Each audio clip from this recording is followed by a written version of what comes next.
Bonsoir, Crélois, Créloises, bonsoir. Je viens vers vous toujours par ce canal pour pouvoir vous faire part un peu des évolutions de la campagne municipale à Creil. Je suis toujours suspendu à la décision de mon parti parce que vendredi soir, je n'ai pas été à la réunion des radicaux pour une raison familiale. Et donc, je devais avoir des explications devant le bureau fédéral à propos de mon engagement politique à Creil. Et donc, pour ne pas perdre la main, pour ne pas laisser s'installer le doute, et donc, la transparence m'oblige de venir vers vous. Et donc, je suis très heureux. Je viens d'envoyer un télégramme politique au maire Jean-Claude Villemain, et puis à ceux qui comptent mener une campagne en tant que tête de liste. Je les ai cités dans mon télégramme. Il faudrait que la politique revienne au carrefour pour ne pas flouer les Crélois. Parce qu'il faut quand même dire Creil, c'est une grande ville, on va dire semi-urbaine, semi-rurale, et que la politique suppose le partage, c'est la chose commune, c'est quand même une grande ville, ça ne peut pas être géré en petit comité comme ça. Et donc je suis très heureux, je l'ai dit tout à l'heure, que le maire Jean-Claude Villemain vienne sur mes terres de campagne municipale à propos de la question d'éthique en politique. C'est quand même étonnant, à une échéance politique, de voir les partis politiques fondre comme la neige au soleil à Creil. Je pense qu'il ne faut pas se targuer d'être né à Creil. De mon point de vue, ce n'est pas un argument politique valable pour conquérir une ville de 36 000 habitants. Et donc, il ne faut pas ramener la ville de Creil à un grand village où la politique s'est faite la nuit, car les Crélois ne comprennent pas les arrangements politiques codés. Je lis, GC en marche à droite. Ça, c'est le maire qui lance un message très flou, comment très codé. Il faut avoir un décrypteur pour pouvoir coder cela, c'est-à-dire GC en marche à droite. Je reviendrai. Et donc, jusqu'à maintenant, ce n'est pas un village Creil dans une grande ville de 36 000 habitants. Je suis le seul Crélois de la diversité qui s'exprime pendant cette campagne municipale 2020 à Creil. Je suis le seul. C'est pourquoi j'ai envie, entre ces confréries créloises, de proposer aux citoyens de cette ville une liste républicaine qui va transcender toutes ces confréries politiques à Creil. Et donc, j'ai envoyé un courrier, on va dire un SMS, au député, comment on l'appelle, Pascal Blois, par le truchement de son attaché parlementaire, Christian Bretel, et donc je suis suspendu à cette réponse. Parce que les grands partis doivent prendre leurs responsabilités. J'ai fait le tour de la question au niveau du municipal en France. Ce liste citoyenne risque de poser un problème de communauté. Et donc, Creil n'échappe pas à cela. C'est pourquoi les transmissions de politique se passent la nuit. C'est-à-dire que, d'après ce que j'ai entendu, parce que j'ai fait le tour, je mène campagne aussi, je vais rencontrer des Crélois, des Créloises, qui ne comprennent pas entre la position, en tout cas, du député Pascal Blois, qui fait partie de La République En Marche, et son contradicteur en face, c'est ce que voulait dire le maire, Hicham,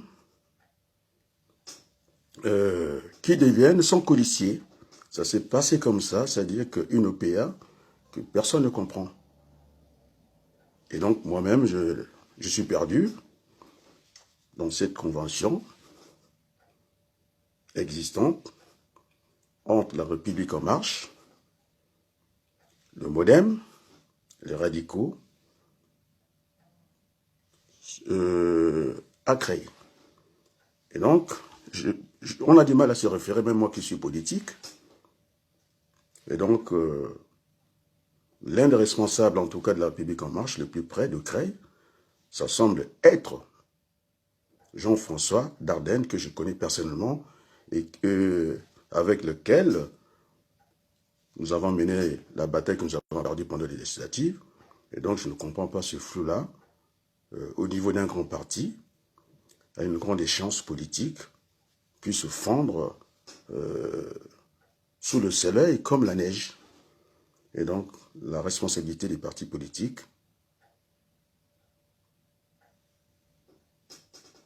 en tout cas, dans une échéance politique, on doit les voir sur le terrain. Et donc, ce soir, j'invite Jean-François Dardenne, par ce biais de la communication, Pascal Blois, que j'ai écrit. J'interpelle aussi le président des radicaux dans le bassin de l'Oise, Hervé Roberti, qui est notre président des radicaux, assez rapidement, on a encore le temps, mars c'est encore très loin, d'avoir cette table ronde, de mettre les choses en endroit. Et donc, sinon, les partis politiques ne vont plus servir à rien. Je vais peut-être le dire, me répéter ce soir. Je pense que l'expérience du président Emmanuel Macron dans notre champ politique de travail est une exception. C'est-à-dire que c'est une exception parce que arriver quand même au pouvoir à fond, son parti politique relève d'un exploit. C'est vrai. Mais tout de suite, le président Macron s'est rendu compte que on ne peut pas diriger un grand pays comme la France sans avoir un appui d'un parti politique. C'est ce qui a donné la naissance de La République En Marche. Donc il n'est pas tard, il n'est pas trop tard. Et donc j'invite les responsables politiques du bassin de l'Oise, du côté de La République En Marche. J'appelle respectueusement Pascal Blois,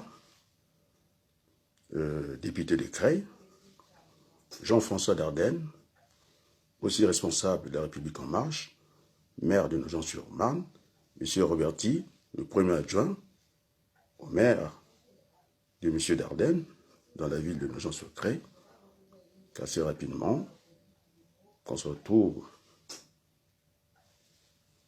sur une table, discuter, en tout cas, les échanges politiques dans l'agglomération de Creil. Donc, laisser la politique comme ça, par les citoyens, je pense que c'est trop donner de pouvoir à un individu et couper ces transmissions entre les partis politiques et les élus. Je pense que on ne sait pas où va la République et donc nous devons nous ressaisir. C'est pourquoi j'invite par ce canal, je dis bien, je vais me répéter, le député Blois, que j'ai saisi, je lui ai envoyé un SMS qu'il a bien reçu par son attaché parlementaire qui devait m'appeler le vendredi. Ça n'a pas été fait et qu'assez rapidement, mars est encore très loin, que nous ayons ce cas de travail pour gérer, en tout cas, nos villes. Ça ne peut pas être géré par des individus, je ne crois pas, parce que les enjeux nous dépassent. Et donc, Creil On ne peut pas venir avec des gens qu'on va mettre sur la liste, et puis pendant qu'ils auront la gestion de la commune, en train d'apprendre la politique sur le tas. Non, la politique est une science, il faut des gens costauds, et donc si on fait ce genre de liste, qu'on ne s'étonne pas qu'on parle toujours de Creil comme vide dortoir. Non, la politique doit se faire à Creil, et donc il faut que nous retrouvons les lettres de Nobel de la politique, et donc j'invite les responsables de la République en marche qui se montrent. J'invite aussi dans mon propre parti les responsables politiques qui se montrent. Donc on ne peut pas laisser la politique aux gens qui n'ont rien à faire avec la politique, qui viendront ennuyer les Créloises et les Créloises, parce qu'il y a beaucoup à faire à Creil. Nous avons les atouts, certes, mais si on laisse ces amateurs de la politique gérer une ville, je pense que nous sommes dans une ère de communication, les choses se font en temps réel et on risque de manquer de temps. Donc Creil a besoin des hommes politiques solides pour transcender cette ville qui a des atouts. Pas très loin de la A1, l'autoroute. Nous sommes, dit-on, la banlieue de Roissy. Nous avons de l'eau. Nous pouvons faire venir les bateaux. Il y a juste à creuser de la Hollande à Creil. Voilà ces atouts que nous avons. Et donc la démission des politiques n'est pas acceptable à Creil. D'abord, c'est de l'irresponsabilité de laisser la politique aux citoyens non avertis de la chose publique. Et donc, ce soir, c'est un appel que je lance aux responsables politiques qui ne démissionnent pas, font une échéance politique, parce que quand même, une élection municipale, ce n'est pas une élection citoyenne. C'est faux. C'est une élection politique. Maintenant, nous qui avons des cartes en politique, on ne va pas demander à un politique d'aller participer à une élection syndicale. Ça n'a pas de sens. Donc, il faudrait que nous revenions au carrefour pour retrouver, en tout cas, les lettres de noblesse de la politique. Donc voilà, je ne vais pas trop rester longtemps. Je suis suspendu à la décision de mon parti de conduire cette liste républicaine. D'ailleurs, c'est un bon rayonnement pour Creil. Un noir de la diversité, candidat tête de liste, je pense que ça apportera beaucoup à Creil. Et donc, nos ambitions pour cette élection, c'est d'abord franchir le premier tour, qui cette liste républicaine que je compte en tout cas conduire, on fait le premier tour, mais je pense que Creil risque en tout cas d'attirer le reste du monde, parce que ils auront compris que la politique, ce n'est pas une affaire de confrérie, plutôt de partage de pouvoir avec les gens qui sont nés ou qui ne sont pas nés à Creil. C'est ce qu'on appelle le rassemblement. Ça serait une bonne chose que Creil ait un maire de la diversité. Je pense que ça pourra appeler pas mal de nos partenaires qui pourront venir s'installer à Creil. En tout cas, la nouvelle est arrivée jusqu'à dans ma direction, au niveau de mon centre de formation. C'est un collègue, enseignant, formateur, qui a mis la puce à l'oreille à ma directrice. En tout cas, la réponse a été sans bavure. Oui, Adrien Balouko a des compétences, il a montré au centre de formation. Oui, il a la capacité de diriger une ville. Voilà ce qui a été ressorti auprès de ma direction au niveau de mon travail. Donc, sur ce, je vous dis bonsoir.